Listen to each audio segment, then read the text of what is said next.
If you want to stay up to date with all current hip hop events and releases, make sure to subscribe and turn on notifications to become part of this community. So the other day, I came across this article on Double XL that talked about how DaBaby now charges $300,000 per verse. So basically what happened is he posted something to his Instagram story that, he shared a video or a picture of a video of one of his old features and said from 5K a verse to 300K. So we know that back then this was a Flip De Niro song that DaBaby apparently charged 5,000 for his verse. And now he's saying he's charging 300,000 for a verse, which of course is a very big difference. But of course, DaBaby has also had one of the best years in hip hop last year in 2020. So of course he's going to have somewhat of a, pretty high profile feature price. But what really stuck out to me was that these feature prices are getting ridiculous. I already made a video a couple of months ago talking about different rappers and their feature prices because, we had Lil Baby famously say that his feature price was nothing less than 200,000, and Lil Durk also, had something out there that I can't remember right now exactly the number, but it was very high.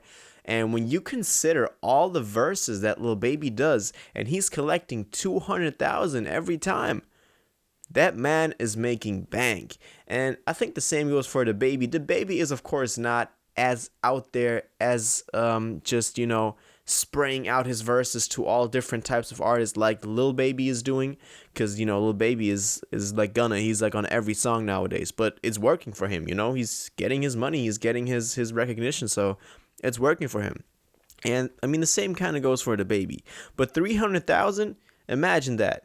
You go record some bars in the studio that you probably just freestyling, and you collect 300,000 for them, and then you just send them over. That's a lot of money for not that much effort. Of course, I know there's a lot of work that goes into it, and you always have to match it to what the other artist has already done on the track, and you have to make it compatible with that. But still, 300,000 is a very it's a proud price. It's really up there. And there are other ways that you can do features. Like, this is what most artists do. They just collect a fee so that someone pays them up front for their feature. In this case, DaBaby, it used to be 5K, now 300K. But also, one thing I found very interesting is I was watching this live stream from Russ the other week, and he talked about how he does features. Now, he didn't talk about how he gets his features. He might pay for them, but he talked about how he distributes his own features that he gives to other artists, so verses he gives out. And he was basically saying that he never charged someone something up front for a verse from him. So all he does is he gets his royalty split, and then he's good, because he says if he really likes the person he's dealing with and that he's making a song with, and he really messes with them, then they're not gonna be charged anything. Of course he's gonna get his royalty split because he needs to somehow get paid for his work, but it's nothing like, it's not like the pure cold business, that like something like DaBaby is doing, for example. Now, something also very interesting to me that I always think about when I think of stuff like this is, let's say you pay 300,000 for a DaBaby verse. Now, of course, a DaBaby verse can make your song so much, more recognizable and stand out so much more. Maybe you're a small artist, and a feature from DaBaby can definitely help you get out there and get your name heard.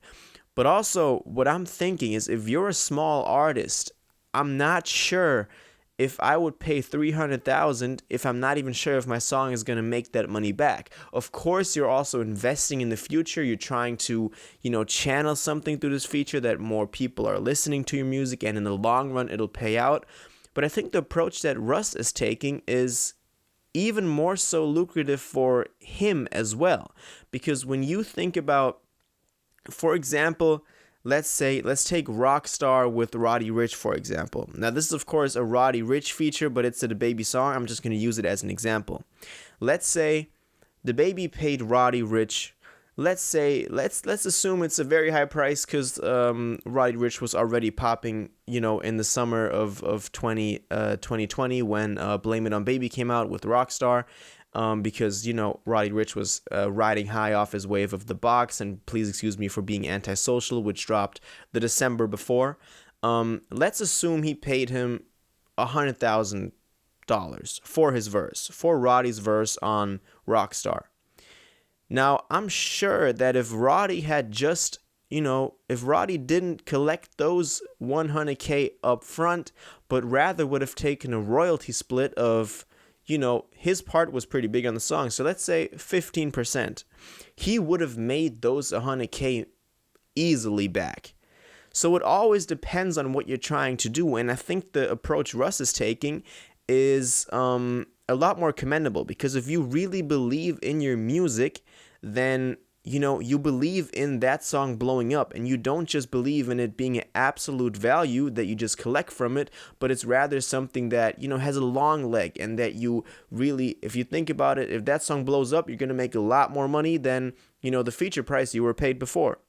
So that's how I feel about all of this. And if I was giving out verses, charging for verses, that's how I would handle it too, because I think that's a very smart approach from the business side. Of course, this is also the discussion we can have about like rappers collecting their advance money on all these record deals and stuff like that, instead of trying to get their masters or like something in the long run. This is the same discussion. People like fast cash. People like just seeing a bag and being like, oh, I want this $300K immediately. Now, of course, DaBaby can really afford to do this because he's a very high profile artist. I think any small artist would really benefit from a DaBaby verse, or at least it'll get him heard more. But when I think about all the songs that have a Lil Baby feature that do like maybe not even 1 million streams on Spotify, I doubt that those songs can return those $200,000 that the artist originally paid for the Lil Baby feature. So I'm very critical about this. I think that features are something that are very suspicious sometimes in the industry. Because maybe people expect too much from it. People expect that they can make or break a song, but in the end, it's still the artist that has to, make their own song. And this is what I got to say about this. DaBaby is now charging $300,000 for a verse. Let me know what you think about this. Do you think $300,000 is way too high? I already, when you think about $5,000 for a verse, that's already like a really good month's salary. Like really good, So yeah, it's you got to see it in perspective and in relation to other stuff. But yeah, let me know what you think about this. This is how I feel. I like the Russ approach. And I'll see you guys in the next one. You'll have an incredible day. If you watched this video to the end and liked it, and you want to stay up to date with all current hip-hop events and releases, make sure to subscribe, turn on notifications, hit that like button, and go follow my social media and blog down in the description. It really helps me out. Until the next one, y'all have an incredible day, and y'all take care.